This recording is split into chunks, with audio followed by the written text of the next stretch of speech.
Donc avant de vous parler, à proprement parler des expériences exceptionnelles, je vais vous dire quelques mots de l'origine de l'étude de ces expériences, qui est important pour les comprendre aujourd'hui. Alors tout d'abord Freud. Alors à l'époque de Freud, on ne parlait pas d'expériences exceptionnelles, on parlait davantage d'occultisme, avec un certain nombre d'articles qu'il a rédigés sur ce sujet, comme vous pouvez le voir, entre 1899 et 1936. Dans ces articles, Freud propose un certain nombre d'hypothèses sur les processus psychologiques essentiellement inconscients qui permettraient d'expliquer certaines expériences un peu étranges, comme par exemple les rêves prémonitoires, les apparitions, le déjà-vu, la superstition, l'inquiétante étrangeté, la possession ou la dépersonnalisation. Et puis parallèlement à ces textes, il va également rédiger 4 textes sur le transfert de pensée et la télépathie, entre 1922 et 1936.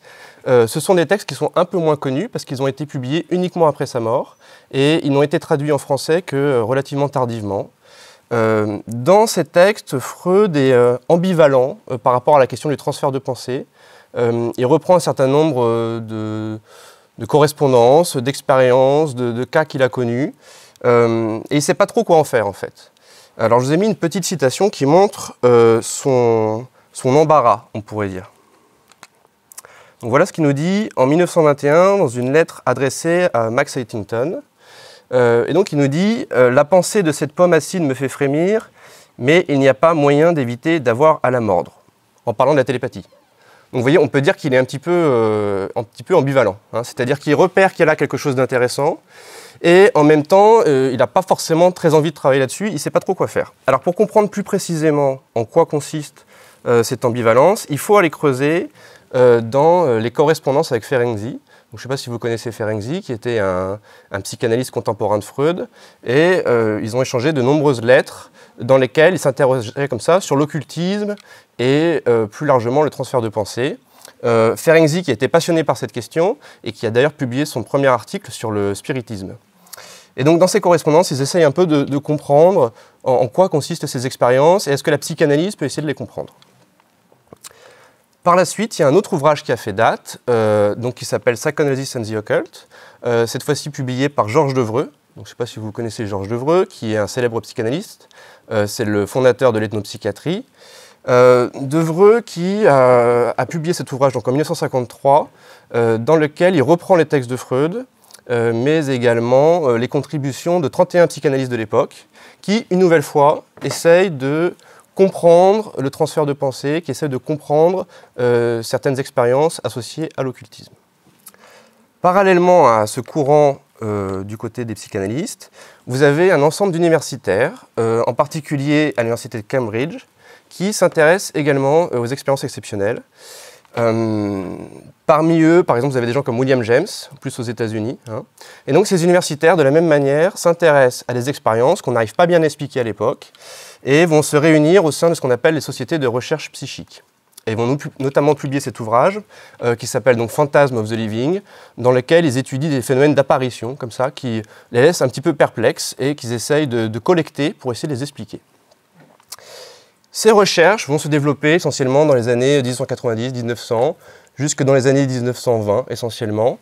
Et puis par la suite, elles tombent un petit peu dans l'oubli, en quelque sorte. Hein, c'est-à-dire que c'est comme si ces expériences ne pouvaient pas être intégrées au champ de la psychologie académique de façon plus large, et donc elles sont laissées un petit peu de côté, ce que montre très bien une thèse de sociologie par Bertrand Meost, qui est également philosophe, qui s'appelle Somnambulisme et médiumnité, dans lequel il reprend toutes ces recherches qu'on a un petit peu oubliées, et qui montrait qu'il y avait un intérêt très marqué pour la question de ces expériences au début du XXe siècle. Donc ça, c'est plus un versant historique. Je vais vous parler maintenant davantage de recherches plus contemporaines.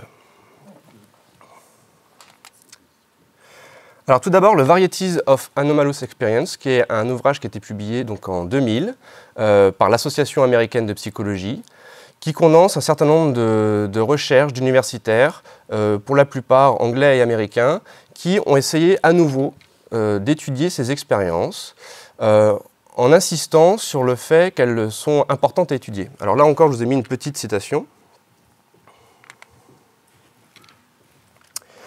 Donc c'est par trois professeurs de psychologie qui s'appellent Cardena, Lin et Krippner, qui disent donc en substance que le temps est venu pour les psychologues et les scientifiques des sciences sociales et des sciences du comportement de considérer sérieusement les différentes formes d'expériences exceptionnelles et de les intégrer dans leur théorie, leur recherche et leur pratique clinique. Voilà. Donc ils développent comme ça tout un argumentaire en expliquant pourquoi il faut s'intéresser à ces expériences. Alors cet ouvrage a été l'une des meilleures ventes de l'Association américaine de psychologie et d'ailleurs la deuxième édition a été éditée il y a très peu de temps, montrant parmi les psychologues un grand attrait pour cette question. Parallèlement à ces recherches, ce sont les neurosciences qui ont commencé également à s'intéresser très fortement aux expériences exceptionnelles, alors qu'on appelle également expériences anomales, hein, vous trouvez les deux termes. Et alors là, je vous ai mis une revue qui s'appelle Cortex, qui est une bonne revue de neurosciences, qui en 2008 a fait un numéro spécial qui s'appelait The Paranormal Mind, c'est-à-dire l'esprit paranormal, dans lequel vous aviez un certain nombre de neuroscientifiques qui, à leur tour, commencent à s'intéresser à ces expériences et à dire que c'est extrêmement intéressant pour mieux comprendre le fonctionnement du cerveau.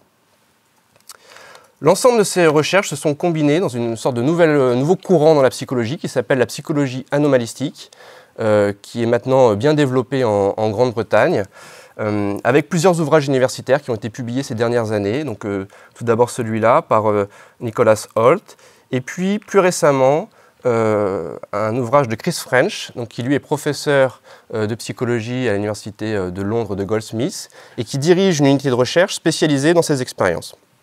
Et donc ça a eu un tel succès en Grande-Bretagne que maintenant la psychologie anomalistique est même enseignée dans les lycées. C'était dans les dernières années au lycée, maintenant il commence à y avoir des enseignements spécifiquement sur ce sujet. Donc vous voyez, il y a un versant plutôt historique, et puis maintenant, depuis environ 10-15 ans, eh bien, on voit un regain d'intérêt dans le champ académique pour ces expériences. Alors l'approche méthodologique que j'utilise, et puis je vais vous parler à travers ces différents prismes, repose sur trois branches, on pourrait dire. D'une part, donc, ces travaux plutôt historiques issus de la psychanalyse, des travaux également qui proviennent plus des neurosciences, et puis une troisième branche qui provient davantage de la psychologie anomalistique. Et donc ce qui m'intéresse, c'est de voir si, lorsqu'on combine ces trois approches, eh bien, est-ce qu'on ne peut pas arriver à des découvertes intéressantes dans ce champ spécifique, mais également plus largement dans le champ de la psychologie. Et ça, je vous expliquerai tout à l'heure en quoi, de mon point de vue, ces expériences sont utiles de façon plus globale pour comprendre le fonctionnement du psychisme. Alors maintenant, vous devez vous demander, mais qu'est-ce que c'est que ces expériences exceptionnelles? Alors tout d'abord, une petite définition. Une expérience exceptionnelle ou vécue comme paranormale est une expérience généralement rare, spontanée ou provoquée, impliquant du point de vue du sujet une interaction non ordinaire avec son environnement. Elle engendre souvent des émotions intenses, positives et négatives, provenant de son caractère inhabituel et étrange. Voilà, j'ai mis un petit effet. Pour reprendre un peu ça, il vous arrive quelque chose comme ça que vous ne comprenez pas. Soit c'est une expérience que vous allez chercher à provoquer, hein, ça arrive dans certains cas, mais le plus souvent c'est quelque chose qui arrive aux gens de façon complètement spontanée. Et dans cette expérience, il se produit une interaction avec votre environnement que vous ne comprenez pas, hein, c'est-à-dire qui échappe à vos modalités d'explication habituelles, que vous allez juger comme étant paranormales, non ordinaires. Et par ailleurs, cette expérience est extrêmement intense. Ce n'est pas simplement quelque chose comme ça qui se produit, qui vous surprend. C'est une expérience qui a un retentissement extrêmement fort, soit sur un versant plutôt positif, alors là ça ne pose pas trop de problèmes, ou soit à l'inverse, plutôt sur un versant négatif, avec un caractère comme ça inhabituel et étrange, ce que Freud appelait l'unheimlich, c'est-à-dire l'inquiétante étrangeté. Il y a une tonalité un peu particulière dans ces expériences.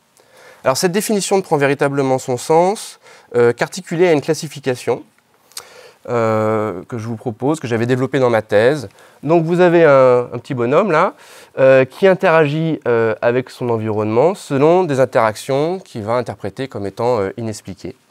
Et j'ai dégagé trois polarités. Alors vous allez voir, c'est une classification assez phénoménologique. Tout d'abord, un pôle plutôt perceptif, où là, la personne a l'impression de percevoir quelque chose de son environnement, comme ça, sur un mode un peu paranormal. Alors tout d'abord, ce qu'on appelle les perceptions psy, PSI, qui concernent soit l'impression d'avoir accès à des informations à distance, ce qu'on appelle la clairvoyance, soit l'impression d'avoir accès à des informations provenant du futur, ce qu'on appelle la précognition, ou soit l'impression d'avoir accès à des connaissances de l'esprit d'une autre personne, ce qu'on appelle la télépathie. Donc ça, c'est plus ce qu'on appelle les perceptions psy. Alors vous verrez, les cercles sont de taille variable. Ça correspond globalement à la fréquence de ces expériences, en particulier dans le service de consultation que je dirige. Ça permet de vous donner un peu une idée de la fréquence de ces expériences. Donc maintenant, les visions et les apparitions. Donc là, c'est des personnes, par exemple, qui ont l'impression de voir, alors ça peut être plein de choses, hein, vous avez dans un cadre religieux, la Vierge, par exemple, mais les gens voient plein d'autres choses comme ça, sans forcément être dans un contexte psychopathologique de type psychotique. Et les expériences de sortie hors du corps, peut-être que ça vous est déjà arrivé. On sait que les étudiants en particulier ont plus tendance à vivre des expériences de sortie hors du corps. Vous êtes tranquillement allongé chez vous, et puis soudainement, vous voyez 3 mètres au-dessus. Voilà. Donc, ce qui fait un petit peu bizarre, comme vous pouvez l'imaginer. A l'inverse, un pôle plutôt projectif, où là, la personne a l'impression qu'il y a quelque chose qui sort d'elle et qui interagit avec son environnement selon des modalités qu'elle ne comprend pas.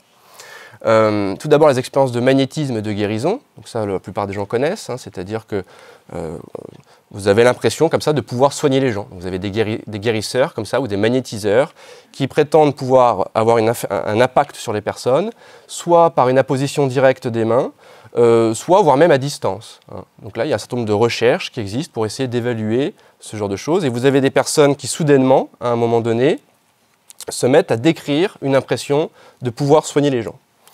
Et puis également les expériences de psychokinèse et de poltergeist. La psychokinèse, c'est une personne qui pense pouvoir agir sur la matière, comme ça, à distance. On a rarement des gens qui nous parlent de ça. On a plus souvent des cas de poltergeist. Alors les cas de poltergeist, on voit ça souvent dans les films. Par exemple dans Paranormal Activity, comme ça, on a des... Alors c'est des œuvres de fiction, mais on a des gens dans la réalité qui nous contactent et qui nous disent il y a des bruits chez moi, il y a des esprits chez moi, des objets qui se déplacent de façon qu'on ne comprend pas comment, et souvent les gens sont assez terrorisés dans les cas de poltergeist. Donc un pôle plutôt perceptif, un pôle plutôt projectif, et puis entre les deux, quelque chose que j'ai appelé autre vie, autre monde, où la personne a le sentiment d'interagir avec, on pourrait dire, d'autres univers en quelque sorte. Alors tout d'abord les expériences mystiques, qui sont souvent des expériences très intenses, qui ont été assez étudiées notamment par les psychanalystes, qu'on trouve initialement souvent dans un contexte religieux, c'est l'impression comme ça de rentrer en communication avec l'univers ou avec le divin. Donc c'est souvent une expérience plutôt positive et intense. Les expériences médiumniques, donc là, c'est des personnes qui ont le sentiment de pouvoir interagir avec des personnes décédées, alors avec des pratiques extrêmement variées. Par exemple, le Ouija, vous avez peut-être fait du Ouija, hein, on sait que 75% des adolescents à l'heure actuelle font du Ouija. Le Ouija, c'est vous placer des lettres et vous essayez comme ça de communiquer avec des esprits en vous mettant autour d'une table. Alors parfois ça tourne mal, nous on a des adolescents qui nous contactent, ils nous disent j'ai fait du Ouija avec des copains, ça s'est mal passé, on n'a pas réussi à casser le verre, parce que parfois ils essaient de casser le verre à la fin, il s'est passé des trucs bizarres après, et ça peut donner lieu à des choses comme ça très inquiétantes pour eux. Il y a d'autres versions des expériences médiumniques qui sont plus impressionnantes, notamment les expériences d'incorporation. Donc ça c'est des gens souvent dans des groupes spirites qui se réunissent et qui pensent pouvoir être incorporés par un esprit. Donc ils arrivent et puis soudainement ils se mettent à parler avec une autre voix, à faire des dessins un peu étranges. Les expériences de mort imminente, alors qui sont un peu plus connues depuis quelques années, donc qui se produisent souvent lors d'un coma ou à la suite d'un arrêt cardiaque. Donc ce sont des personnes qui voient par exemple un tunnel, des proches décédés, qui ont un très grand sentiment de bien-être. Dans la plupart des cas, l'expérience de mort imminente, c'est plutôt quelque chose d'agréable. Et puis dans environ 5% des cas, c'est ce qu'on appelle des EMI infernales, où la personne au contraire a une vision qui la terrorise. Et puis deux expériences plus rares, je ne sais pas si vous arrivez à lire, les expériences de réincarnation. Donc ça concerne soit une population plutôt enfant, c'est des enfants quand ils commencent à parler, ils racontent des trucs comme ça un peu étranges, que les parents interprètent comme étant la résultante d'une vie antérieure. On voit ça plutôt dans les cultures orientales, en Inde par exemple. Et on trouve aussi ça chez les adultes, notamment des gens qui parfois vont faire un travail sous hypnose notamment, et sous hypnose, il leur revient des choses comme ça qu'ils interprètent secondairement comme étant la conséquence de vie antérieure. Et puis la dernière catégorie, la plus rare, les expériences d'abduction, elle est moins connue, je pense. Ce sont des personnes qui ont l'impression d'avoir été enlevées par des extraterrestres. Alors comme ça peut paraître complètement farfelu. En réalité, vous avez pas mal de gens qui racontent ça, en particulier, on ne sait pas pourquoi, mais ça se produit surtout aux États-Unis, avec quasiment, je crois, 1 personne sur 500. Donc ça commence à faire pas mal de gens qui s'appellent comme ça les abductés. Une expérience qui, là encore, a une phénoménologie très particulière. Vous verrez, j'en parlerai un peu plus tout à l'heure. Donc voilà en gros les 10 catégories. Il y a d'autres catégories qui existent, c'est très phénoménologique. Normalement, on peut faire rentrer là-dedans la plupart des expériences qu'on croise. Si vous en avez d'autres qui ne rentrent pas là-dedans, vous m'en parlerez à la fin, ça m'intéresse. Alors, quelles sont les caractéristiques de ces expériences à présent?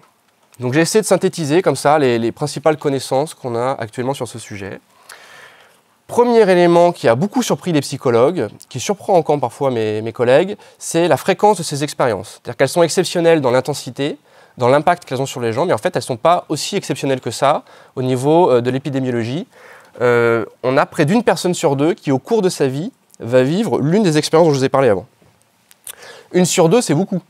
Donc c'est un argument fort qui montre que c'est intéressant de travailler sur ces expériences qui en réalité appartiennent au champ de l'esprit humain en quelque sorte. Par ailleurs, on sait que ce sont des expériences qui ont une phénoménologie spécifique. On pourrait penser que par exemple ce sont uniquement une sous-catégorie de certaines formes d'hallucination ou qu'elles seraient déjà expliquées par ailleurs. En réalité, on se rend compte qu'il y a vraiment des caractéristiques propres. Quand vous voyez dans une expérience de sortie hors du corps, c'est très particulier. Une expérience de mort imminente, de la même façon, il y a des caractéristiques qu'on ne retrouve pas dans d'autres types d'expériences. Un autre point important, c'est que très souvent, ces expériences se produisent lors de ce qu'on appelle les états modifiés de conscience. Alors, je ne sais pas si dans vos cours, on vous a déjà parlé des états modifiés de conscience. Là, quand vous m'écoutez, normalement, vous êtes éveillé, puis ce soir, vous dormirez. Et entre ces 2 états, vous avez toute une gamme d'états de conscience. Alors avant, on les comprenait pas très bien. Maintenant, on sait qu'il y a plus d'une vingtaine d'états de conscience qui existent comme ça, extrêmement variables. Et souvent, ce qu'on observe, c'est que ces expériences se produisent lors de ces états modifiés de conscience. Par ailleurs, alors moi, ce qui m'intéresse notamment en tant que psychologue clinicien, c'est que dans environ 1 cas sur 2, l'expérience est positive et agréable. Donc là, la personne ne va pas chercher forcément un psy. Et à l'inverse, dans 1 cas sur 2, l'expérience est mal vécue. Et donc, elle peut être source de souffrance potentielle. Et de ce point de vue, les rapports sont extrêmement complexes avec la psychopathologie. On pense que certaines maladies mentales peuvent engendrer des choses qui ressemblent aux expériences exceptionnelles. A l'inverse, certaines expériences exceptionnelles peuvent être source de certaines formes de psychopathologie, notamment de l'anxiété ou des troubles dépressifs. Ce qui est compliqué, c'est qu'il n'y a pas une règle générale, parce que ça dépend d'une expérience exceptionnelle à une autre. Donc voilà quelques éléments sur les grandes caractéristiques. Je vais vous donner maintenant quelques exemples. Alors attendez. Non, je ne vais pas vous donner des exemples tout de suite. Je vais d'abord vous parler des risques associés aux expériences exceptionnelles. Alors la première chose qu'on observe, et c'est aussi l'une des raisons pour lesquelles on a créé un service de consultation, dont je vous parlerai un peu plus tout à l'heure, c'est très fréquemment des mécanismes de fascination et de rejet. C'est-à-dire que ce qu'on observe, c'est que des personnes, quel que soit leur niveau d'intelligence, leurs études, leur formation, eh bien, lorsqu'elles sont confrontées à cette thématique, lorsqu'elles sont confrontées à ces expériences, vont spontanément, le plus souvent, développer soit des mécanismes de fascination, soit des mécanismes de rejet. De fascination, c'est-à-dire que la personne va être complètement emportée par l'expérience, n'arrive plus à prendre de recul par rapport à elle, ou à l'inverse, des mécanismes de rejet qui peuvent être également extrêmement forts, c'est-à-dire que la personne va dire « mais ça n'est pas arrivé » ou « ça n'existe pas, ça n'a pas d'intérêt ». Et vous avez notamment Irwin, qui est un professeur de psychologie en Australie, qui a beaucoup travaillé sur cette question des croyances au paranormal et de la façon dont les gens rentrent en interaction avec ce type de vécu très spécifique.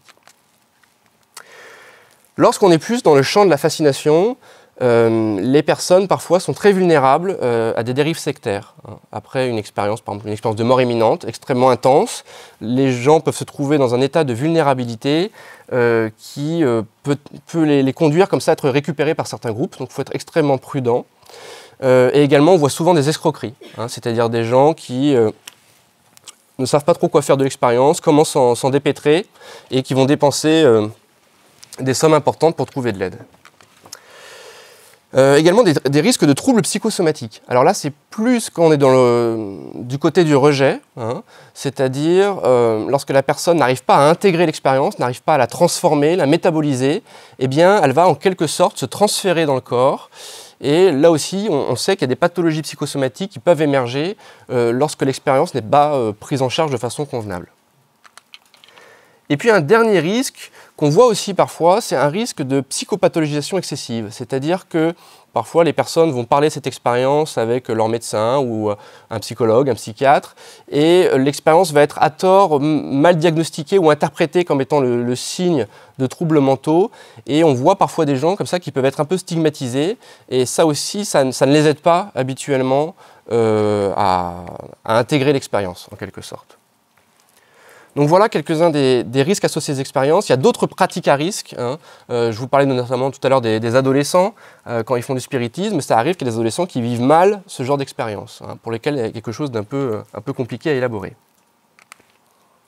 Donc à présent, quelques vignettes cliniques, comme on appelle ça, c'est-à-dire des exemples cliniques un petit peu succincts, qui proviennent donc d'un service de consultation que j'ai cofondé avec un collègue qui s'appelle Renaud Évrard en 2009.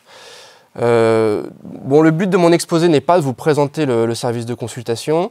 Sachez simplement qu'on a environ 300 demandes par an et que donc on fait quand même un certain nombre de suivis chaque année. Là, depuis 2009, eh bien, on a vu un certain nombre de personnes. Je me suis notamment appuyé sur ce matériel clinique pour mon travail de thèse. Alors, tout d'abord, le cas de Prudence. Prudence, c'est une femme d'une trentaine d'années et qui nous contacte car elle a parfois des ressentis plutôt de l'ordre des perceptions psy. Elle a parfois une sorte de boule au ventre, elle a des sensations comme ça qu'elle n'arrive pas à expliquer et quelques temps après se produit un événement pénible dans sa vie. Il arrive quelque chose à un proche, donc elle raconte comme ça des anecdotes où elle a une sorte d'intuition, comme des flashs concernant par exemple un ami qui fait du cheval. Qu'elle voit tomber. Voilà. Et puis quelques jours après, elle apprend qu'effectivement cet ami est tombé de cheval. Bon. Ça se produit fréquemment et elle ne sait pas quoi en faire. Hein. Et parfois, les gens qui ont ce genre d'expérience, ils ne savent pas quoi en faire et ça arrive une sorte de sentiment de culpabilité. Parce que du coup, ils se disent, mais est-ce que je perçois quelque chose qui va arriver à mes proches? Est-ce que je devrais faire quelque chose? Et voilà. Comment on se débrouille avec tout ça? Le cas d'Emmanuel. Emmanuel qui est un étudiant d'une vingtaine d'années qui lui nous contacte car un soir, après être allé au ski, il est extrêmement fatigué, il s'allonge et il se voit comme ça quelques mètres au-dessus de lui. Alors il est un petit peu troublé, hein, la première fois que ça lui arrive, c'est souvent le cas dans les expériences sortir du corps. Il a notamment des tremblements extrêmement forts qui se produisent au début de l'expérience. Et puis il est un peu perturbé, mais il essaye de reproduire cette expérience et il va y arriver. Et quand il nous contacte, ça lui arrive assez fréquemment. Et non seulement il a l'impression de se voir au-dessus de son corps, mais en plus il décrit une façon de voir les choses différente. Il a l'impression de voir à 360 degrés et de façon extrêmement réaliste, voire même il a l'impression de pouvoir se déplacer comme ça dans l'espace, de pouvoir rendre visite à des amis, et ça lui apparaît comme étant très réaliste. Donc il se pose des questions. Qu'est-ce que ça veut dire? Est-ce que c'est une maladie mentale? Est-ce que je suis en train de devenir fou? Est-ce que ce que je vois est vrai? Et il a développé par ailleurs une très grande sensibilité qui le gêne notamment dans ses relations amoureuses avec ses petites amies. Comme ça, il perçoit des choses qui seraient cachées en quelque sorte. Et donc, il ne sait pas comment se débrouiller avec tout ça. Un dernier exemple, celui de Marion. Donc là, c'est une expérience de mort imminente. Marion, c'est une femme qui a une trentaine d'années, qui est opérée pour des raisons tout à fait banales. Et après l'opération, eh bien, ses constantes physiologiques vont vaciller. Et les infirmières sont autour d'elle, elle se sent partir. Voilà. Et elle a l'impression comme ça de voir un tunnel, hein, comme souvent dans les expériences de mort imminente. Ce n'est pas le cas de toutes les expériences de mort imminente. Parfois, les expériences de mort imminente sont d'ailleurs associées à des sorties du corps. Bon, elle, ce n'était pas le cas. Elle avait simplement cette impression comme ça de voir un tunnel. Et puis ensuite, un sentiment qui l'envahit de bien-être, extrêmement intense. Elle se sent partir comme ça, elle a l'impression de mourir. Et c'est quelque chose de plutôt agréable. Elle est par la suite réanimée, elle revient à elle, et lorsqu'elle nous contacte, elle est très embêtée pour deux raisons. La première raison, c'est qu'elle n'a jamais entendu parler de ces expériences. Il y a encore des gens qui ne connaissent pas les expériences de mort imminente, et donc elle ne sait pas ce que c'est. Donc on lui explique un petit peu que ça arrive, que c'est quelque chose qui se produit de temps en temps. Et elle est surtout embêtée car elle doit être opérée à nouveau prochainement, et elle se demande si l'expérience de mort imminente va se produire de nouveau. Et ça l'inquiète beaucoup. En particulier parce qu'elle était tellement bien la première fois qu'elle aimerait retourner dans cet état. Et là, elle a une culpabilité énorme parce qu'elle est mariée, elle a des enfants, et elle se dit « mais je suis prêt à abandonner ma famille comme ça pour être dans cet état merveilleux ». Voilà, donc elle a du mal comme ça à gérer ce ressenti extrêmement fort qu'elle a pu avoir.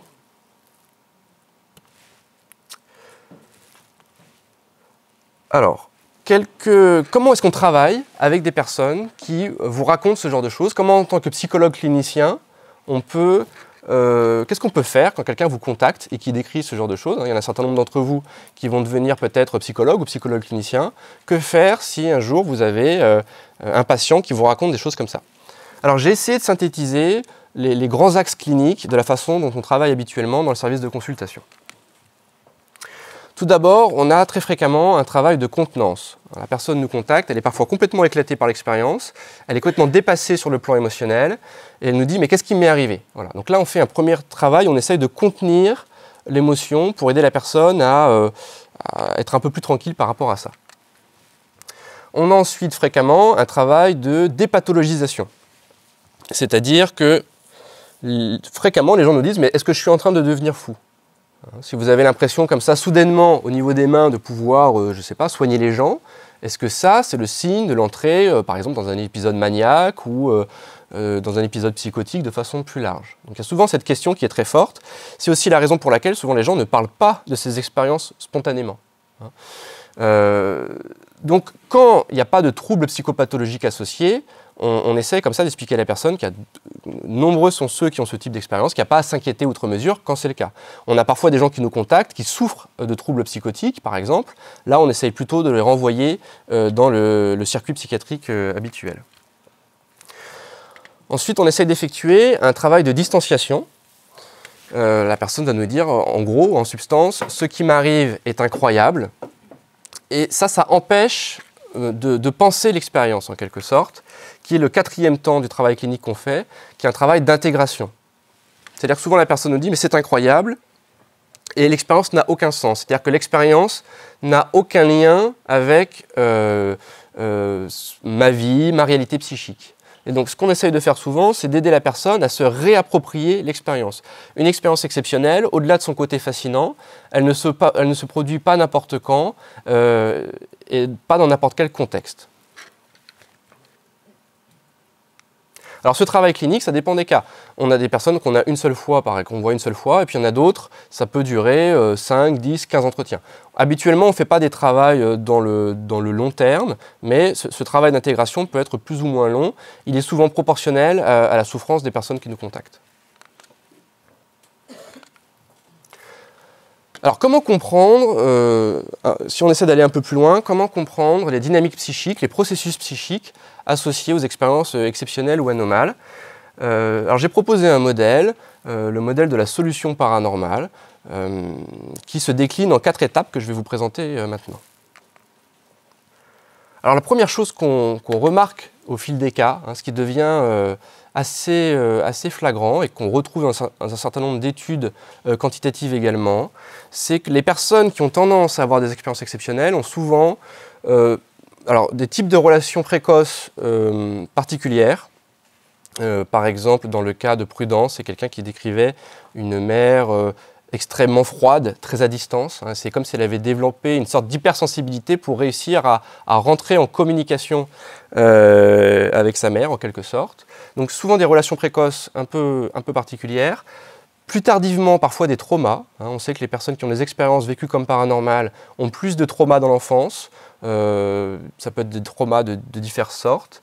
Et puis également un environnement paranormal. Si vous avez des parents très versés dans le paranormal, eh bien, ça aussi, c'est un facteur qui prédispose ultérieurement à vivre ce type d'expérience.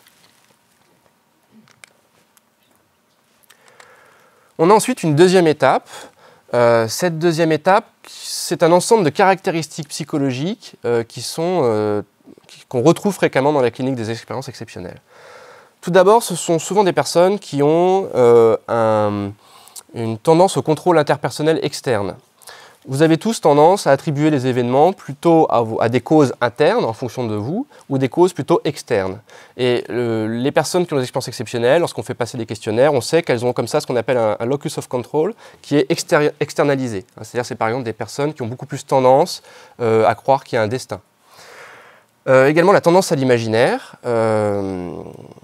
Alors là, c'est un ensemble de questionnaires qui évaluent ça, c'est comment l'imaginaire est plus ou moins développé. Et donc souvent, ces personnes ont un imaginaire qui est très fort. Et puis une troisième caractéristique, de mon point de vue, celle qui est la plus forte, c'est ce qu'on appelle la perméabilité psychique. Donc vous avez un monde interne, une réalité psychique, et vous avez également le monde externe. Et entre les deux, il y a une sorte de membrane psychique qui est plus ou moins poreuse selon les personnes. Par exemple, les artistes, comme ça, ont une très grande perméabilité psychique. Les juges, les militaires, généralement, ils ont une perméabilité psychique qui est beaucoup moins élevée. Et donc les personnes qui ont des expériences exceptionnelles, elles ont une porosité très très très forte. Ce qu'on retrouve avec trois sous-catégories qu'on appelle la dissociation, l'absorption et l'hypnotisabilité. La dissociation, c'est la tendance à avoir différentes fonctions cognitives qui sont en quelque sorte séparées à un moment donné. L'absorption, c'est quand vous êtes absorbé par un stimuli, donc c'est des gens qui peuvent rester comme ça scotchés sur un stimuli sensoriel. Et puis également l'hypnotisabilité. L'hypnotisabilité, c'est la tendance que vous avez à pouvoir être hypnotisé. Tout le monde ne peut pas être hypnotisé, tout le monde ne peut pas être hypnotisé au même degré. Et donc ce sont des personnes, là encore, on retrouve ça, qui souvent c'est une très grande hypnotisabilité. Donc c'est comme s'il y avait dans l'enfance un certain nombre d'expériences qui conduisaient comme ça à des caractéristiques qu'on retrouve à l'âge adulte. Et puis ce produit alors, là, ce qui était un peu surprenant, avant de commencer ma thèse, ce n'était pas du tout quelque chose d'évident dans les éléments cliniques que je pouvais avoir, c'est un événement de vie négatif. C'est-à-dire que quand les personnes nous contactent, elles vont nous parler essentiellement de la quatrième étape, c'est-à-dire la quatrième étape, c'est l'expérience exceptionnelle à proprement parler. Et quand on discute un peu avec les gens, qu'on essaie de comprendre ce qui leur est arrivé, on observe dans un certain nombre de cas, pas dans tous les cas, il y a des variations, mais disons que c'est un modèle qui marche pour un grand nombre de situations, eh bien un événement de vie négatif qui s'est produit quelque temps avant. Alors ça peut être par exemple un décès, ça peut être un déménagement qui était très difficile, une perte d'emploi, enfin il s'est produit quelque chose qui a fait effraction dans la vie de la personne et elle réagit par la suite par cette solution paranormale, c'est-à-dire c'est une façon par le psychisme de trouver une sorte de réponse, de solution à la souffrance qu'elle est en train de vivre. L'expérience exceptionnelle qui est elle-même ensuite articulée à tout un ensemble de croyances au paranormal. Là, ce n'est pas le thème de mon exposé, mais sachez qu'il y a tout un ensemble de travaux qui existent sur la question des croyances au paranormal. Et on sait qu'il y a une interrelation réciproque extrêmement complexe. Plus vous avez de croyances au paranormal, plus vous allez avoir tendance à vivre des expériences de ce type-là. Donc voilà en gros un moyen de se représenter les processus psychiques associés aux expériences exceptionnelles. Une nouvelle fois, ça ne rend pas compte de toutes ces expériences, mais si un jour vous travaillez sur cette thématique, vous verrez que cette configuration-là est assez classique.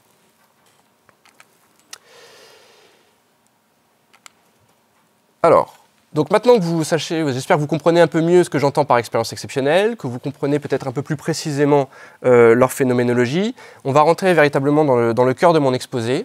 Mon idée, c'était aujourd'hui de montrer comment ces expériences sont intéressantes de façon plus large pour le champ de la psychologie. Et j'ai dégagé comme ça 5 perspectives qui, de mon point de vue, sont les plus novatrices, sont les plus riches pour la psychologie. Alors, le premier axe, la question des hallucinations et du champ de l'hallucinatoire. C'est quelque chose qui n'était pas évident jusqu'à il y a encore quelques années. On sait maintenant qu'il y a toute une partie de la population qui vit régulièrement ce qu'on appelle des hallucinations non pathologiques. Habituellement, dans la population générale, avoir des hallucinations, c'est pas très bon signe. C'est plutôt le signe justement de troubles psychotiques. En réalité, on se rend compte qu'à l'heure actuelle, lorsqu'on fait des études épidémiologiques, près de 10% de la population a parfois des expériences exceptionnelles. Des expériences de type hallucinatoire. Je fais un lapsus parce qu'on pense que dans un certain nombre de cas, enfin en tout cas on se pose la question de est-ce que ces expériences exceptionnelles ne peuvent pas être des expériences de type hallucinatoire. Pour vous donner un ordre d'idée, pour un patient qui est psychotique, par exemple qui est schizophrène et qui a des hallucinations, vous avez près de 10 personnes dans la population générale qui ont des hallucinations. Alors, ce n'est pas forcément des hallucinations qui ont la même intensité ou le même degré, mais ça veut dire très probablement que parmi vous, là, il y en a un certain nombre qui parfois ont des petits épisodes hallucinatoires, mais qui pour autant ne sont pas pathologiques. Deux exemples de ce type. Par exemple, dans les services de soins palliatifs, c'est des choses qu'on voit ça en clinique. Lorsque les personnes sont à l'orée de la mort, eh bien parfois elles se mettent comme ça à avoir des sortes de visions, d'apparitions, pas toujours pathologiques, voire même plutôt agréables, et donc qui mettent en évidence des processus psychiques spécifiques. Également les hallucinations positives. Un exemple, je crois, qui vient de Benthal, qui est un spécialiste comme ça des hallucinations, qui parle d'une étudiante qui, avant ses examens, entend une voix qui l'encourage, qui lui dit « Vas-y, tu vas y arriver, tu vas trouver les bonnes réponses, etc. » Bon, dans un cas comme ça, c'est une hallucination plutôt auditive qui, par ailleurs, ne la gêne pas. C'est plutôt quelque chose qui l'aide avant ses examens. Alors, pourquoi des expériences comme ça, des hallucinations aussi répandues ? Et est-ce que ces expériences hallucinatoires, les expériences exceptionnelles en quelque sorte, seraient liées à celles-ci? Cette idée-là rejoint un certain nombre de modèles psychanalytiques, donc ce qu'on appelle les processus hallucinatoires, notamment les travaux des Botella, sur l'idée que fondamentalement, le travail de représentation psychique, le travail de représentation de notre environnement est essentiellement quelque chose de l'ordre de l'hallucination, et qu'en réalité, le fondement de l'activité psychique est hallucinatoire. Et donc, c'est normal, en quelque sorte, que de temps en temps, il y ait certains ratés ou qu'il y a des éléments qu'on peut percevoir qui, en réalité, sont des éléments intrapsychiques qui, du fait de la perméabilité psychique dont je vous parlais tout à l'heure, vont apparaître dans l'environnement. C'est-à-dire qu'en réalité, l'hallucination en elle-même n'est pas pathologique et que c'est beaucoup plus répandu qu'on ne le croit, mais la plupart des gens, finalement, n'en parlent pas, parce que ça leur paraît un peu étrange et ils ne veulent pas forcément partager ça avec d'autres personnes. Et puis, ça rejoint plus globalement une thématique brûlante en psychiatrie, qui est la question des prodromes schizophréniques. Les prodromes schizophréniques, c'est les signes avant-coureurs d'une décompensation psychotique. Et ce qui intéresse les psychiatres notamment, c'est est-ce qu'on peut repérer ces signes pour essayer comme ça de prévenir les risques de décompensation. Ce thème a donné lieu notamment au concept de psychose atténuée, qui a failli être introduit dans le DSM-5, donc le DSM-5 qui est la catégorisation des maladies mentales la plus récente. Et la psychose atténuée, ça serait une forme de psychose, mais qui n'est pas encore décompensée, qui n'est pas véritablement encore avérée. Les expériences exceptionnelles sont intéressantes car elles sont à la frontière entre quelque chose qui serait de l'ordre de la schizophrénie et quelque chose qui serait du fonctionnement psychologique normal, en quelque sorte. Et elles sont un élément intéressant pour faire une sorte de diagnostic différentiel entre les deux. C'est embêtant si vous avez quelqu'un qui vous parle d'une expérience exceptionnelle et vous le diagnostiquez à tort comme étant schizophrène. L'inverse est également embêtant. S'il y a quelqu'un qui vous parle d'une expérience de ce type-là et que vous l'interprétez comme étant quelque chose de tout à fait normal et que ça n'est pas embêtant et qu'en réalité c'est le signe avant-coureur d'une psychose, ça pose problème aussi. Donc à l'heure actuelle, vous trouvez tout un ensemble de publications sur cette thématique qui essayent de faire la part des choses entre mécanismes hallucinatoires et quelque chose qui est plus de l'ordre de la psychopathologie. Un deuxième axe, cette fois-ci donc sur les sortilleurs du corps, les OBE c'est le terme anglais. On va plus aller voir du côté des neurosciences cette fois-ci avec les travaux d'Olaf Blanke, donc, qui est un neuroscientifique en Suisse, et toute son équipe qui depuis quelques années maintenant se sont penchés de façon très approfondie sur ces expériences. Et alors je vous ai mis notamment une petite illustration qui provient d'un article qu'ils ont publié il y a quelques années.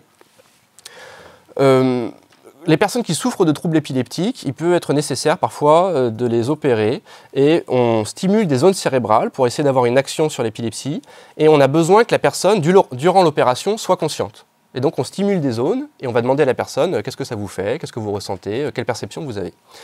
Ils se sont rendus compte, alors il y avait déjà eu des expériences comme ça, notamment par Penfield dans les années 50, qui avaient déjà montré ce phénomène, que si vous stimulez une zone qui s'appelle le gyrus angulaire gauche, eh bien ça introduit un sentiment de présence derrière vous. Et quand vous stimulez cette fois-ci le gyrus angulaire droit, eh bien, ça déclenche une expérience de sortir du corps. C'est-à-dire que lors de ces manipulations opératoires, il se rendit compte que la personne disait « mais attendez, là, je me vois au-dessus de mon corps ». Et il y a tout un ensemble d'autres travaux depuis qui confirment cette hypothèse que le gyrus angulaire droit eh bien, est un élément prépondérant pour déclencher une expérience de sortir du corps. Donc c'est intéressant d'arriver à repérer, on va dire, des facteurs neurobiologiques dans la survenue de cette expérience. Autre exemple de recherche récente, cette fois-ci les recherches d'Ersson, qui est un Suédois, qui s'intéresse de façon plus globale au schéma corporel. Là, pendant que vous m'écoutez, si tout se passe bien, vous voyez la scène au niveau de vos yeux. Bon, la plupart du temps, vous voyez votre environnement comme ça, ce qui vous paraît, somme toute, assez normal. Enfin, j'espère. Bon. Ce dont on se rend compte, c'est qu'en réalité, on peut se voir d'ailleurs. C'est-à-dire que le cerveau reconstruit l'environnement à partir de ce point de vue, mais il peut tout à fait faire la même chose quelques mètres à côté.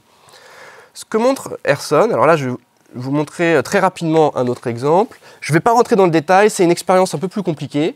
Pour vous le dire rapidement, vous prenez quelqu'un et vous lui mettez un casque de réalité virtuelle. Et vous montrez dans le casque virtuel la personne de derrière. Hein, vous voyez, la caméra est derrière. Et donc, vous, ce que vous voyez, c'est que vous vous voyez de derrière. Donc, en fait, ça recrée une sorte d'expérience de sortir du corps de façon artificielle. C'est-à-dire que vous vous voyez de l'extérieur de votre corps. Parallèlement à ça, on va stimuler la personne. Et l'action de la stimulation sensorielle et le fait de se voir de l'extérieur, ça va recréer de façon illusoire, on va pouvoir recréer l'expérience de sortir du corps. Ils s'amusent à faire des choses comme ça, par exemple, ils vont essayer de réduire comme ça le schéma corporel. Donc ce que montrent ces expériences, c'est que le schéma corporel peut être modifié et on peut même le modifier maintenant de façon expérimentale. Alors ça, vous pourriez me dire, bon, c'est rigolo, mais ça ne sert pas à grand-chose. Eh bien, en fait, si. Ça sert notamment dans les douleurs associées aux membres fantômes. Si un jour vous perdez un membre, eh bien parfois vous allez avoir des douleurs qui proviennent du membre qui n'est plus là. Hein. C'est quelque chose de très douloureux qui proviennent d'un décalage entre le schéma corporel que vous avez dans l'esprit et votre schéma corporel physique tel qu'il est. Et ce décalage, eh bien, on se rend compte, notamment grâce à ces travaux, en fait on peut recréer chez ces patients l'illusion que le membre fantôme est là et du coup les personnes peuvent avoir une action sur le membre fantôme et ça diminue leur douleur. Troisième axe, alors là c'est plus des axes qui à mon avis il faudrait développer, qui n'ont pas été assez développés, notamment les recherches de Tartt dans les années 60. C'est un professeur de psychologie aux États-Unis qui avait trouvé un sujet qui s'appelle Mrs Z qui pouvait produire à volonté des expériences de sortir du corps. Et il a eu la bonne idée de lui placer un électroencéphalogramme sur la tête, donc ça permettait d'étudier les ondes cérébrales, et donc il a repéré des ondes cérébrales spécifiques associées à cette expérience-là. Alors il se trouve qu'il y a quelques semaines, il y a une autre équipe, cette fois-ci au Canada, qui a trouvé une étudiante qui arrivait elle aussi à produire des expériences de sortir du corps à volonté. Et donc cette fois-ci, ils l'ont placée dans un IRM fonctionnel, hein, donc un outil d'imagerie. Et ça a été publié dans la revue Frontiers il y a quelques semaines, en montrant là encore les zones cérébrales associées de façon spécifique à l'expérience de sortir du corps.